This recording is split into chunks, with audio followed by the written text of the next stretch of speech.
Stores for some apparatus, for some chemicals with which I could perhaps make some interesting demonstrations for you. And the thing that struck me when I was searching around it was that I actually had some unusual and interesting apparatus. So I thought I would start off by telling you about this apparatus and explaining to you perhaps how it was used, and also something about the people who used to use, the chemists who used to use this type of apparatus. The first one I wanted to show you was this very curious device here. This is, I spent a little time trying to work out how to use it. What it is actually, I've discovered, is a rapid, it's a technique, it's a dispenser, it's a water dispenser or a liquid dispenser which can accurately deliver a known quantity of a liquid, very, very straightforward manner. And the way it operates, this is just full of water, just to show you, is there's a tube in the middle with a hole in it. And what you do is to fill this up to the required level, you tilt this like this, then you stand it upright, and at this stage, when it's upright, it has exactly 5 cc's, 5 milliliters of water. So if you want to dispense 5 milliliters of water, there we go. And then you want to dispense another 5 milliliters, once again, set it up, there you go. You want to dispense another 5 milliliters? Here we go once again. So this is, in short, it's a very quick way of dispensing an exact volume of a liquid using a short space of time. And say, for instance, instead of using a pipette or a burette, this is just so much faster. Who would have used it? How? I don't know. It would have certainly been used in some sort of analysis laboratory, but there it is. That's the first piece of interesting apparatus I wanted to show you. Now, we'll put this to one side over there in my special cupboard. And then I wanted to show you another piece of apparatus which I came across, and this was this one here. Now, this is called a retort flask, and it's an early type of apparatus. It's based on an early type of apparatus for distillation. Distillation means boiling up something and then boiling up some sort of a liquid and then collecting the products which are condensed in the tube. Now, distillation is one of the oldest techniques that's been known to mankind. It's about 10,000 years old, and we know that in the great ancient civilizations in India, China, the Arabic world, people were able to distill liquids, and in the Arabic world, for instance, the type of distillation apparatus was called an alembic. They were clay pots which had tubes coming out of the top. Now, this is a later type of apparatus that was actually made from glass, as you can see. So now glass, this is the important bit I'm coming to. Glass has been manufactured and made by humans for at least 3,000, if not more, 5,000 years. It's made by fusing together sand and a few other chemicals, which I'll talk about very, very briefly. And we've been able to make remarkable objects out of glass. And among those remarkable things, our chemical apparatus. So here is a retort flask, then a simple type of distillation apparatus which was used for purifying a liquid. Now the problem with this, or for separating a liquid into its components, now the problem with this is that it's not very efficient. So if you've got a very hot liquid in here, or a hot vapors coming off here, then the vapors would only be condensed by the air temperature surrounding here. And I'm sure it won't take you long to realize that this is very hot, and you've got hot vapors going through it, then very quickly this will heat up, and therefore it will be less efficient as a condenser. However, people are always very ingenious, and I just wanted to show in the middle of the approximately the 17th, 18th, early 18th centuries, people started developing a way of cooling this down by using a water jacket, by surrounding this with another tube which had a cold liquid flowing through it, which would improve the efficiency of the process. So the type of apparatus they went on to develop were called condensers, or water-cooled condensers. Now this, you see, the most beautiful piece of glassware which I'm holding up here. This is, of course, as I'm sure you all know, a Liebig condenser. It was this particular version of this water-cooled condenser was developed by the great German chemist Justus von Liebig. By the way, he was professor of chemistry at the University of Gießen in central Germany. Now, why on earth would people be wanting to use condensers? What was the purpose, and why would Liebig had wanted to improve? Well, the reason is to improve these condensers. The reason is that in the middle of the 19th century, a branch of chemistry was beginning to take off and gain huge momentum. And that was the branch of chemistry which today we call organic chemistry. It's the chemistry of substances which are formed either from plants or from animals. And one of the very, so say for instance you had some plant oils that you wanted to analyze, or some fatty substances that came off from animals. The way you could start to analyze them, is by separating them. And the technique was, of course, by distillation. Another product, by the way, which was very, very, very importantly distilled, and that, of course, was crude oil. It was the middle of the 19th century that the organic chemists started to distill crude oil, and indeed today, fractional distillation of crude oil gives us a huge number of products which we use. Among them is petrol and various other types of fuel, and oils as well. So this then is a water-cooled condenser, developed and perfected, let's say, by the great German chemist Justus von Liebig. And by the way, if you happen to go to Gießen in central Germany, there is a special museum there devoted to him, and part of his original laboratory is still up and standing. So this then, but people then said, this is terribly long. Can we make it? It's an awkward piece of apparatus. So they said, is there a better way in which we can even improve the condensation of the vapors better still? And yes, there was. Many, many ideas, by the way. I'm just showing you the two which I happen to have in my house. Now, this is called a double-walled condenser. What that means is the water flows in at the bottom. It comes out at the top, obviously, but there are two separate chambers where the water is present on the outside of the vapors and on the inside of the vapors. So when you blow your vapors through here, for instance, like this, the vapors go straight through the middle, but not quite straight, because they are encountering cold water on the outside of this tube and cold water on the inside of this tube. Quite a remarkable device. Could you imagine trying to make this piece of apparatus? So this is called a double-walled condenser, and it was more efficient than a single jacket condenser simply because there was double the surface area. So therefore it was able to achieve the same level of efficiency as a condenser which was much longer. Now, on the subject of these, so that's just some examples. Now, glass making, the making of these type of apparatus is, of course, a precise thing. You can't just, it requires a lot of skill. And there are very, very specialized glass blowers, people who actually make these shapes by blowing the glass, by bending it. It has to be at a very, very high temperature. Glass usually is worked at about 700, 800 degrees centigrade, which is a pretty fiercely hot temperature. And as I said, we can do some simple experiments at school. But what I wanted to tell you is, in addition to specialists, and I have the great pleasure of meeting a couple of specialists, so it's extraordinary. It's almost like magic what they can do.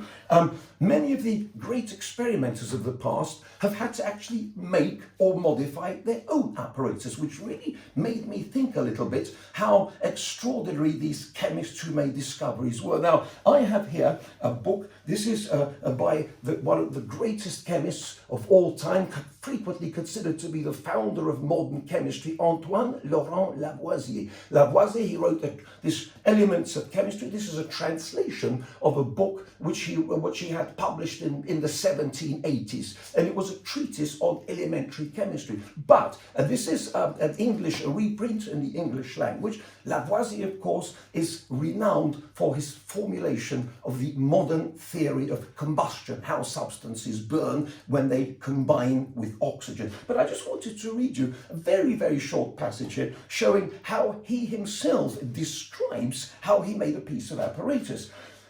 I took a mattress of about 36 cubical inches capacity. Now, a mattress is basically a round-bottomed flask having a long neck of 6 or 7 lines internal diameter, and having bent the neck so as to allow of its being placed in the furnace in such a manner that the extremity of its neck might be inserted under a bell glass placed in a trough of quicksilver.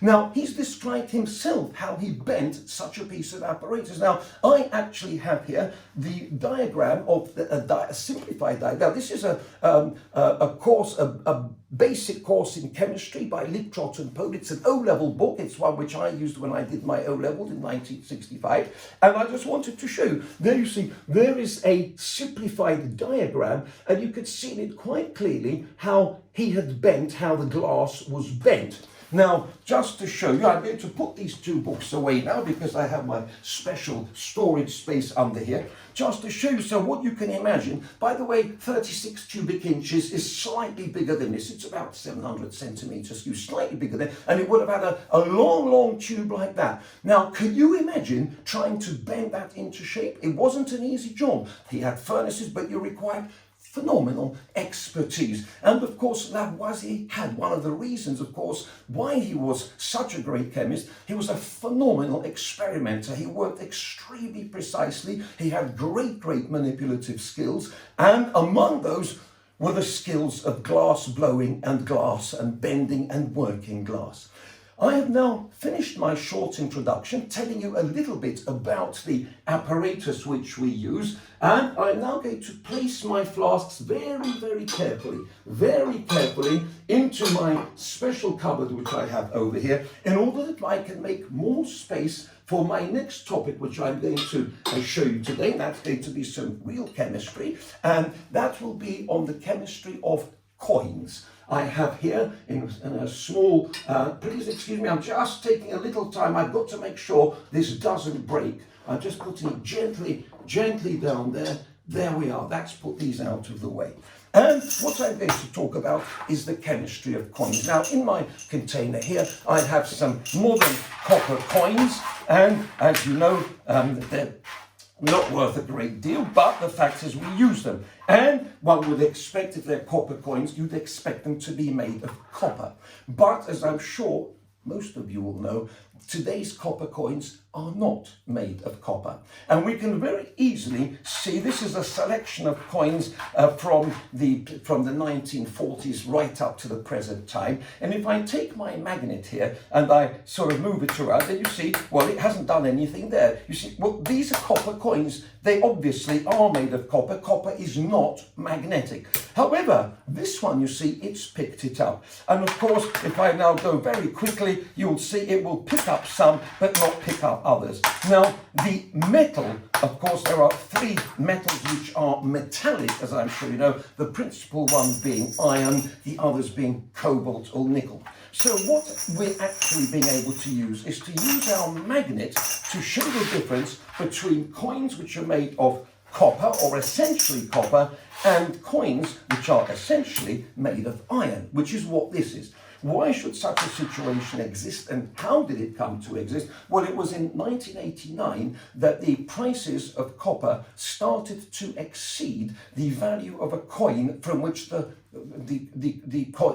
coin was made. So a 2p coin had in it something like 2.3p worth of copper. So therefore, it started to make sense for fraudsters to make coins down and sell the copper. So what obviously the mint decided to do is to make them out of a much cheaper steel, a material which is steel, mild steel, and then to coat the coin with copper once it's been made. So here you see we can show that these are clearly made primarily of steel. Now I'm going to make for you I'm going to take one which is made of steel and one which is made of copper. So if you excuse me, I'm just looking for a coin which I have in here. I'm just going to take two coins for our experiments. And what I'm going to do, I'm going to, please allow me just to show you once again, show them very close up to the camera, and you can see once again, now these are 1p coins, and if I put my magnet there, it does absolutely nothing, and this one. So clearly, this one's got iron in it, and this one hasn't. But if you didn't have the magnet, it wouldn't be so easy to tell the difference. So what I am going to do is to show you how we can tell the difference chemically.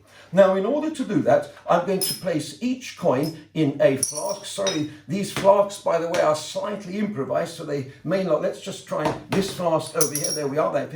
And what I'm going to do, I'm going to cover each of these with concentrated nitric acid. Now I have some concentrated nitric acid here, and I wanted to tell you that concentrated nitric acid reacts very, very vigorously with these coins. Now this acid is extremely corrosive, and I'm going to just put on my goggles, and I'm going to be from now wearing them right through to the end. And I'm going to also turn on my homemade fume cupboard. You see, I have an extractor fan here. It does make quite a bit of noise, but then it will enable me to carry out these experiments safely. Now there is our concentrated nitric acid going there, and there is our concentrated nitric acid going here. And what you're going to see is a vigorous reaction with each coin. And what's happening is you're beginning to see a brown gas being produced. Now that brown gas is the gas which I hope you recognize, which is produced frequently by nitric acid in a very, very strong solution. It's nitrogen dioxide. Nitrogen dioxide, by the way, is a toxic gas, and that's why I've got my cupboard on. And furthermore, nitrogen dioxide is acidic, it's denser than air, and I'm going to now move my flasks over here, and I hope you can see that as the gas is produced, one of the coins is clearly reacting much more vigorously than the other, but I'm sure sometimes we need to add a tiny bit of water to catalyze this reaction. So the brown nitrogen dioxide is being swept into that cupboard there. I'm just going to add a tiny smidgen of water here, which sometimes is necessary. That's water which I've just added there, which is just necessary to get this one to start reacting a little more vigorously. This one, by the way, this reaction here is strongly exothermic, so it's got quite hot on the bottom of my flask.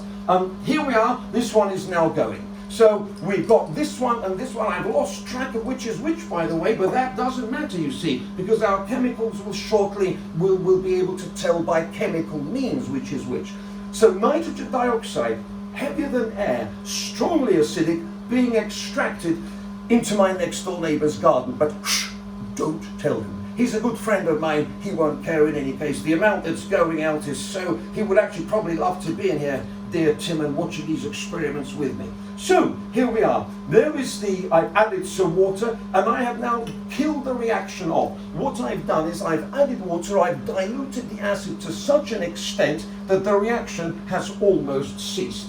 This one, on the other hand, I'm going to allow it to carry on a little bit more before I add more of the water to dilute the product of this reaction. So in each case, we have got a coin made of primarily copper or primarily iron, both looking like copper, dissolving in concentrated nitric acid. And the brown gas coming off is nitrogen dioxide. By the way, at this stage I might like to tell you that there is another brown gas which you may be familiar with. There is another brown gas, well, which you ought to be familiar with, and that is the gas which is called bromine. Now, bromine is considerably more toxic than nitrogen dioxide. It's much, much more toxic. I would never, ever be doing experiments with this amount of bromine, even with this cupboard, because it is so very, very toxic indeed. Now, I'm just going to swirl these around a little bit, and you can see quite clearly that already there are slightly different colours apparent with both of these. I'm going to take off my goggles, by the way, because actually they've steamed up quite badly inside. And you know, the honest truth is, there is nothing here which is particularly dangerous that I'm dealing with, and there's no danger of me splashing anything into my face. So I'm just going to add a little more water. You can still see it's bubbling. Now, I don't know, but if you've been following the news, nitrogen dioxide has been in the news quite a lot recently. And the reason is that thanks to the current lack of our burning of fossil fuels in aeroplanes or motor cars, the amount of pollution, nitrogen dioxide pollution, which is produced in these engines, which incidentally is very tiny in one car, but when you have millions of vehicles, it becomes significant. This nitrogen dioxide pollution has dramatically fallen in the last few weeks. So watch this space. I think these are very significant and interesting facts which we're learning about our planet.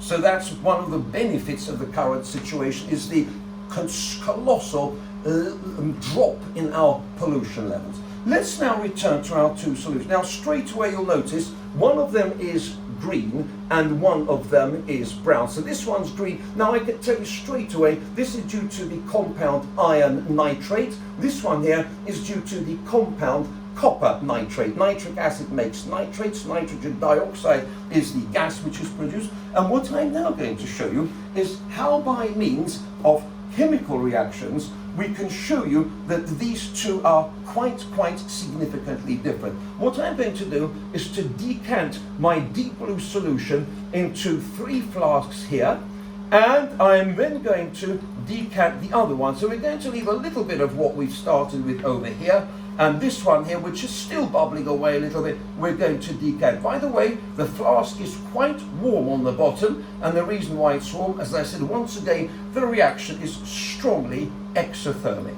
Now I do have to tell you that the extractor fan is extremely efficient, and I virtually can't smell any of these products. I do have to say I did pre-test this, so although the gas coming off is toxic, it's at a level where it doesn't even irritate. Now I'm actually pouring in some more water here on purpose because I simply wanted to extinguish that reaction.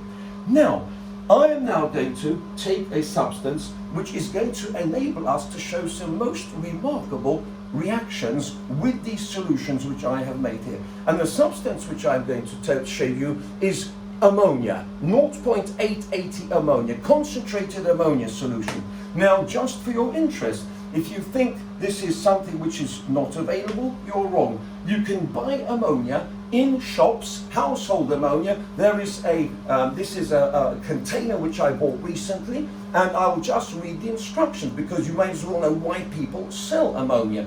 Ammonia, a general purpose, heavy duty, multi-surface cleaner and stain remover for home and industrial use. So there you are, this is something which you may have in your homes.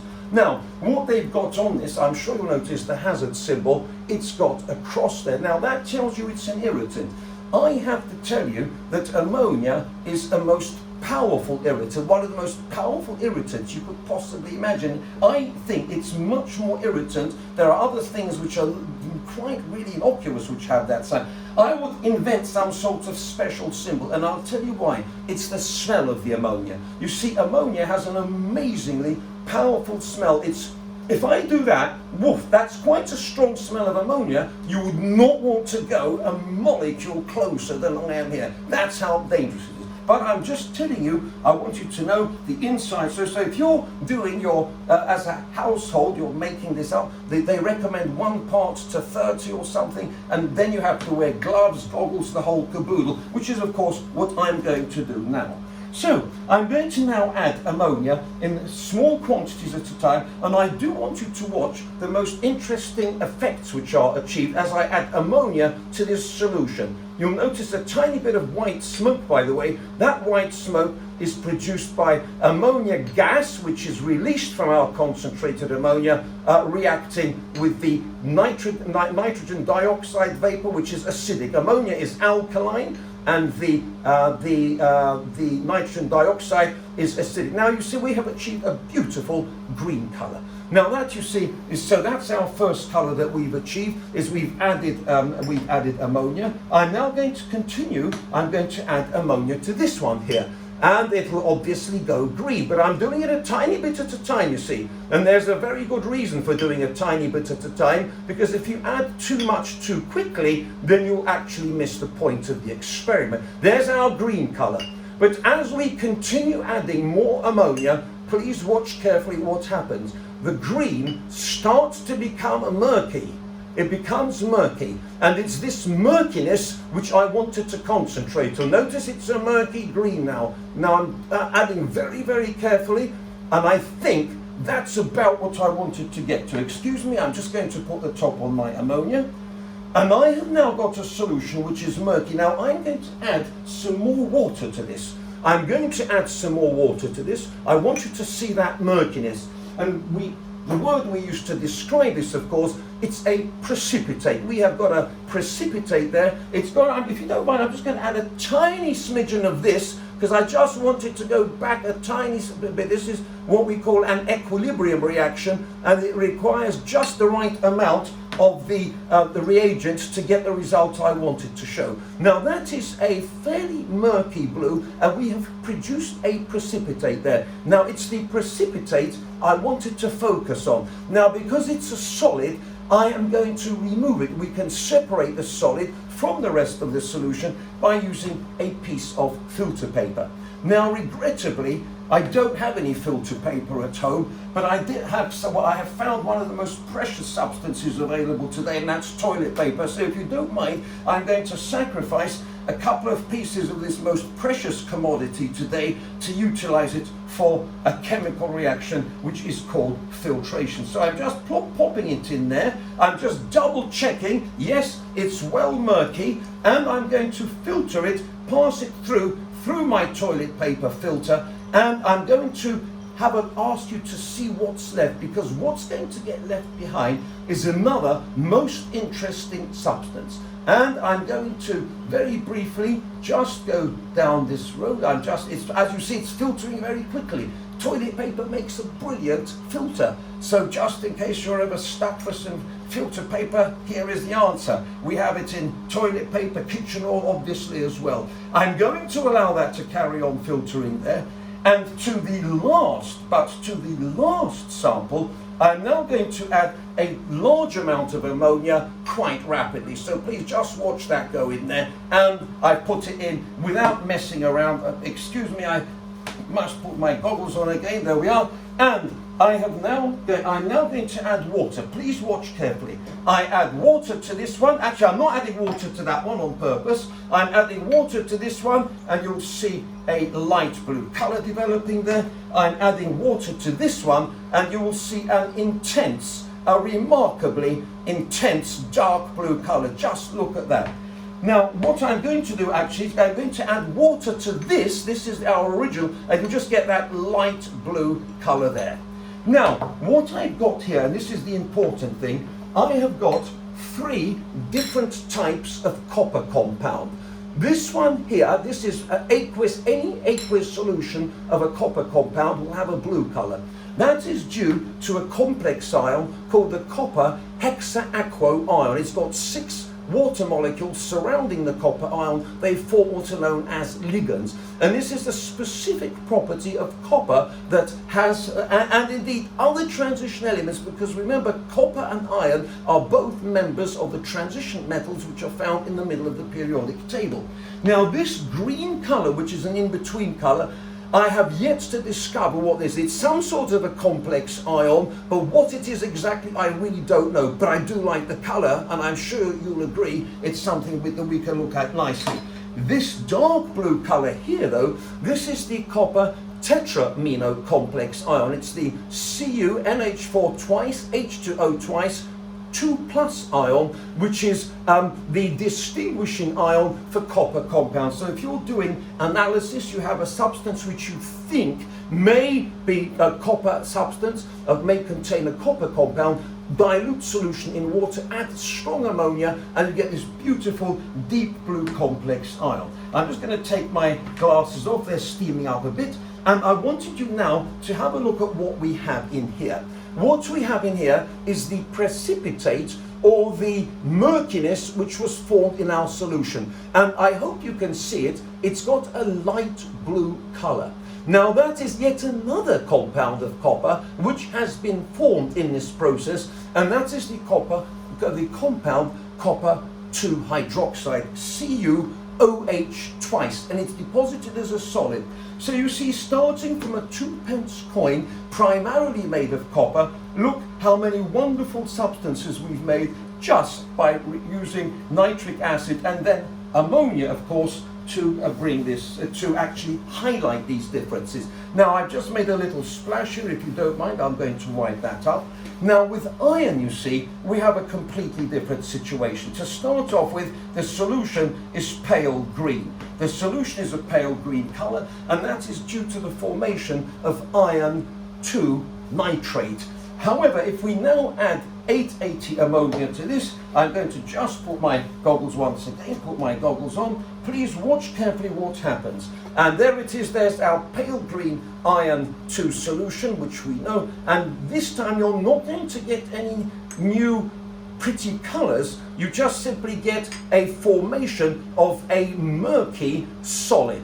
And that murky solid is a precipitate of iron hydroxide. You see, iron does not form complex ions with ammonia. And so what we've got there is a reddy brown precipitate. I'm not going to filter this off because that would just, I'm sure you can recognize that would happen. And in fact, to carry on, adding ammonia to these flasks would actually give us no extra products at all. And the simple reason being that iron does not form complex ions with ammonia.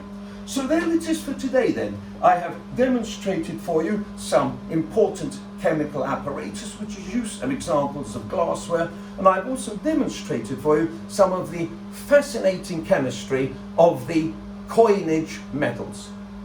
A very good afternoon to you.